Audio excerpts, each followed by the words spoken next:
by recording in 5, 4, 3, 2, 1. Hello and welcome to this week's edition of EHC-TV. I'm Will Seidel. And I'm Cam Durr. Cam, I'm finally back. I've had a tonsillectomy on March the 12th.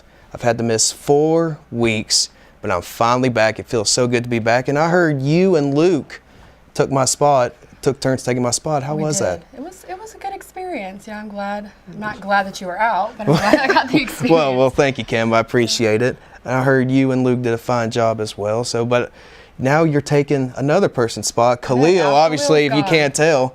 So absolutely. So who are you going to bring on the set today, actually? I have Christina Mitchell today. She's going to talk a little bit about her interview.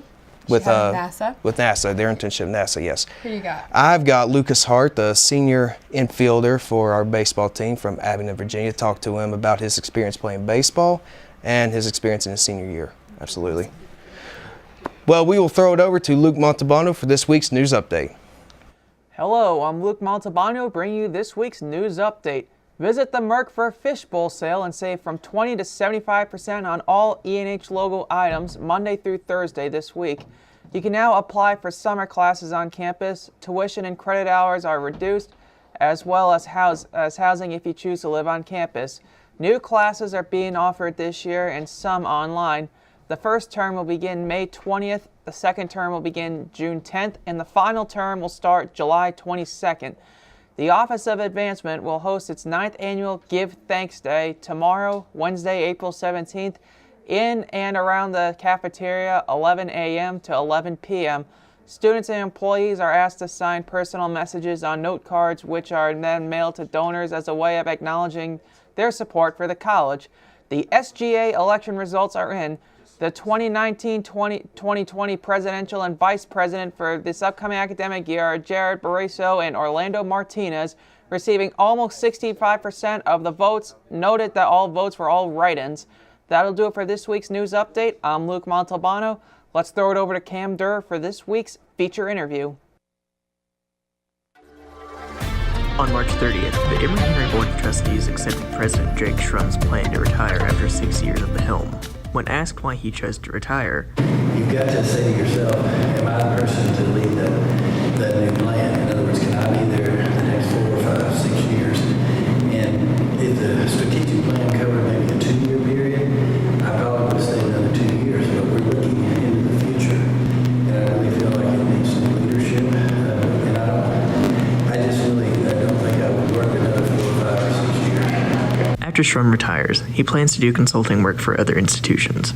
Maybe some presidential coaching. I like work for, a firm that works with college presidents.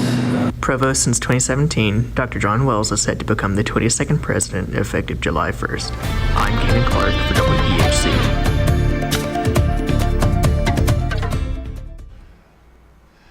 I'm Cam Durr with this week's feature interview. Today I have with me Christina Mitchell. Christina, nice to have you today. Thanks for having me. So talk to me a little bit about your internship that you had with NASA. So last summer I had the opportunity to intern with the NASA Glenn Research Center Technology Transfer Office. What I did was I planned their inventor recognition ceremony. Kind of what that entailed a little bit was I went through a bunch of information that they gave me and verified between 95 and 120 inventors who had, had patents filed, patent applications, software releases or internal or external awards at the Glenn Research Center. So after I verified all that information, I put together a presentation and wrote scripts for the ceremony, went around base and photographed. Probably by the end of the internship, I photographed close to 90 inventors, just in their labs, day-to-day things, and the technology that they had invented. Awesome. And we were talking a little bit about the next generation Mars rover tires. Would you like to talk a little bit about that? Yes. So my favorite lab on the center was the SLOPE lab, the Simulated Lunar Operations Lab. So part of what that lab does is develops tires, which doesn't sound all that interesting until you're actually in there. What they did was, the current Mars rover tires have a lot of issues. When they go over rocks and stuff, they get holes punctured in them, and they have to be extremely careful now about which terrain they take Curiosity over, because it could easily get stuck at any moment. So what they did was they went back to the Apollo design, and they recreated the Apollo tire. Well, clearly that wouldn't work on Mars because of some various logistical issues, but they used that and then developed a shape memory alloy, which is a smart metal that adapts to its environment. And they basically wove that in together to create this tire. It's surprisingly light. I could carry it around the lab with one hand, but that's what's going to be on the next Mars rover when it launches. It was extremely interesting, and the guys in that lab, Santo and Colin, were phenomenal to work with. That sounds like an awesome internship. How did you get involved in such a big operation? Well, I actually, prior to I guess it was fall, I was even unaware that NASA had internships. What happened was I went to a county fair, and it was NASA Langley Research Center's centennial, so they had trailers set up. I spent a while talking to the people at the trailer, and they said, well, first off, you need to change your major and come work for us. And second, here's how you apply to internships. So they got me hooked up with that website, made some good contacts there, changed my major to mass communications, and went to work for NASA. I didn't end up going to the Langley Research Center, but I did end up getting an internship at the Glenn Research Center. Awesome. Do you have any plans moving forward to possibly stay with NASA? Absolutely. I'll be attending George Mason University for my master's this fall, and I'm looking into some positions at the NASA Goddard Space Flight Center, which is about 45 minutes away from George Mason, so that I can do some more science communication work at NASA while I'm getting my master's. All right. Last question, Christina. How excited are you just to graduate? I am extremely excited to graduate. I feel like the next chapter is a lot to hold, and I'm really looking forward to seeing what that is. Awesome. I look forward to seeing what you do at NASA. Thank you. That's all for this week's feature interview. I'm Cam Durr. Hello, I'm Luke Maltabano bringing you this week's sports update. Our top story, Tiger Woods wins his 15th major this week as he would go 14 under par at the Masters to win his 5th green jacket. That'll be Tiger Woods' 81st career professional victory. Moving on to the Diamond, the baseball team split a pair of games with Eastern Mennonite this weekend as they would win the first game 3-0 and lose the second game 5-2. They'll host Brevard in their next game today. The softball team would go 2-2 on the weekend, splitting a pair of games with Bridgewater and Shenandoah. Kendall Varner was named the ODAC Player of the Week for softball after going 8 for 14 on the weekend. They will host Lynchburg for 2 games in their regular season finale. The women's tennis team continues to win as they won 2 home games this weekend, beating Guilford 7-0 and Sweetbriar 7-2. They will travel to Washington and Lee for their next game. Finally, the women's golf team picked up their first win of the season, beating Greensboro College 415 to 464. Ashley Underwood fired a round of 87 and was the first WASP to break 90 and earn medalist honors. That'll do it for this week's sports update. I'm Luke Montalbano. Have a great day, Emory. Let's throw it over to Will Seidel for this week's sports interview. Welcome to this week's sports interview. I'm Will Seidel. Joined alongside me today is the senior infielder for the Emory and Henry men's baseball team, Lukas Hart. Lukas, thank you for joining me. I'm glad you had me.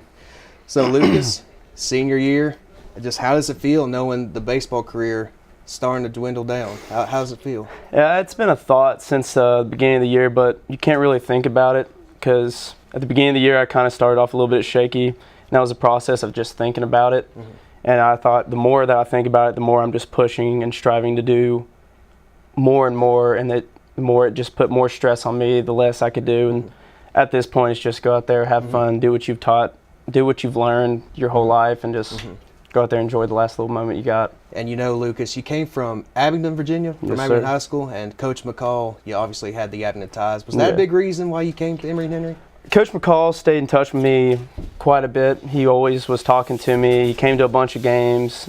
He, after every game, he'd always have something to say. And being able to stay close to home and play for someone who used to coach your old high school team was kind of a big factor for why I wanted to be here. And you know, Lucas, you've stayed here for 4 years. How big of a mentor has Coach McCall been to you, not as a coach, but just as a maybe like a father figure here at Emory-Henry? He's almost like a grandfather figure, I guess you could put it that way. You know, yeah, that's a good way to put it. He's got all these good sayings. He's been around baseball his whole life, from the pros, from being coached by John Kuska, who is also a part of our coaching staff. There's always a lot to learn. He can show every aspect of the game, from the pros level to coaching in the Capes for college to high school. I mean, he's got he knows every aspect of the game. He's a great coach. And you know, when you talk to Coach McCall, he seems like a really laid-back, really approachable person, but how is he as a coach on the field behind closed doors in practice? When he's wanting to get a hold of you and he's wanting to get something in your head, you know. You'll know. Absolutely.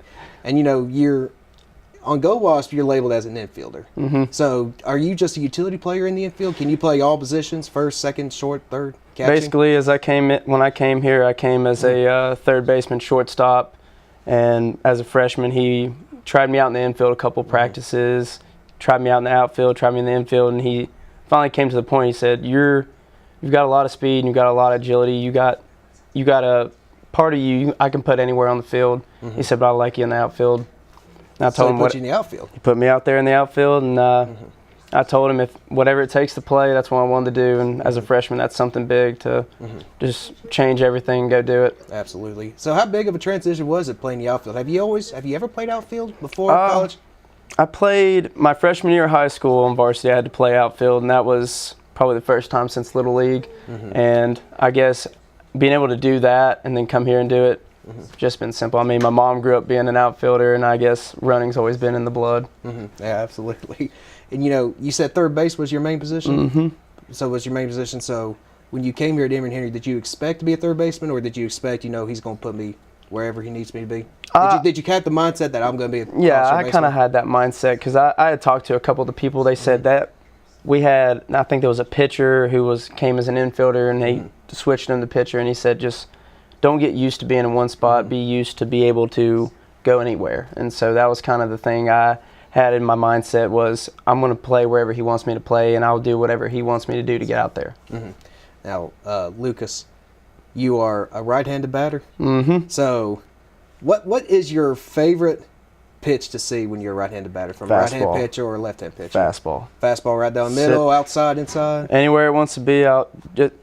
Just fastball in general. That's the one. That's the one everybody wants to crush. That's Now, the best what pitch about to the hit. pitch that gives you a lot of trouble? It's got to be a lethal definitely curveball, a changeup.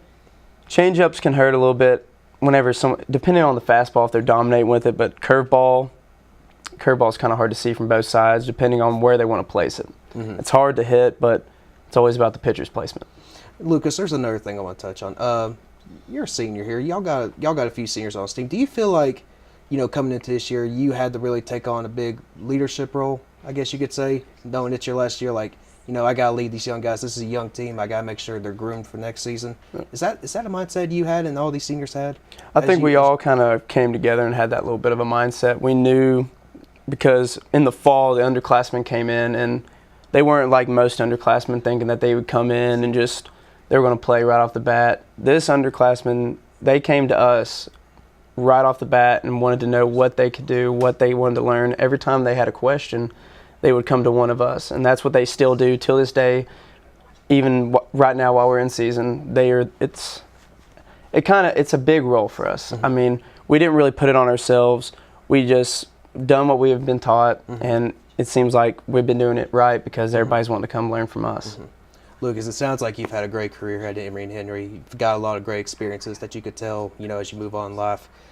Just what's the one thing you're going to miss about putting on the Emory-Henry baseball uniform? Like, what's the one thing you're just going to miss on the diamond? One thing I think I'm going to miss is the game in general. Just you know, in general. it's taught a lot of life lessons, and anything that I've learned in the game, I think I can take on into the real world. And so every little aspect of the game I'm going to miss, but it's been great. It has been great, absolutely. And you know, last question here, Lucas. Are you going to try to get into coaching? Or are you going to try to teach, you know, little league, coach little league, coach high school? Is there a plan outside of baseball to still stay in contact with baseball?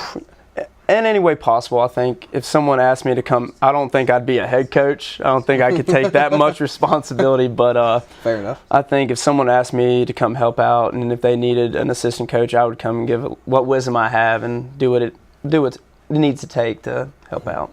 Well, you know, I think it wouldn't be a bad idea. I mean, you love helping people, and you're a leader, so might as well give it a thought. Might as well. Might as well. Well, Lucas, thank you so much. Thank you for joining me for this interview, and you know, good luck the rest of your senior season, and just enjoy it while you got it, man. I appreciate it.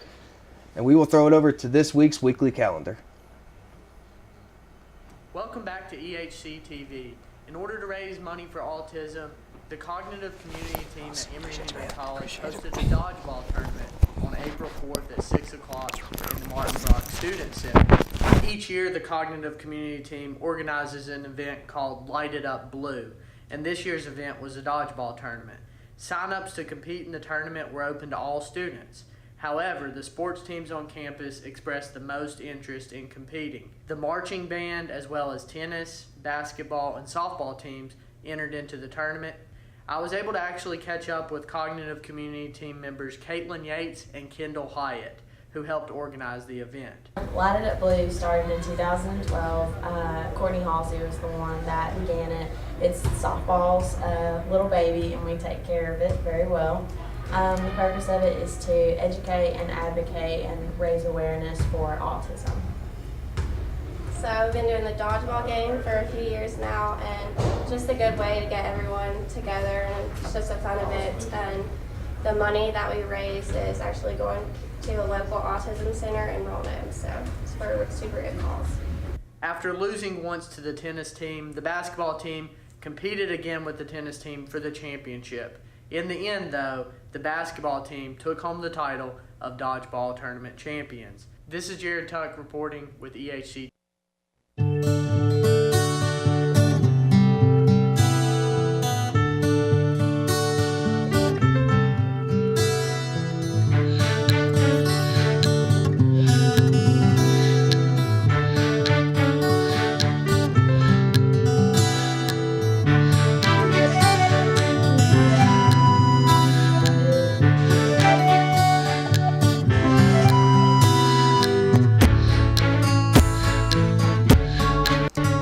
Cam, that interview with Christina Mitchell, that was awesome. Yeah, Boy, she gave us some really nice, detailed answers. Yeah, she really did. she's very interesting, and that's awesome for her. I hope she. Oh, absolutely. I think she's got a bright future in that field in NASA. And Lukas, a great friend of mine. He's a cool guy. Oh, Lucas is a very cool guy. Really laid back. Talented player. Talented player as well, but he's just, oh man, I love Lucas. We got history class together, and he's something else, man. He's so funny. He's so energetic. It's awesome. But anyway, don't forget to follow us on Instagram at Emory-Henry TV or Facebook and Twitter at EHC-TV. Tag us or follow the hashtag EHCTV to join the conversation. And that will do it for this week's edition of EHC-TV. I'm Will Seidel. And I'm Cam Durr. We will see you next week.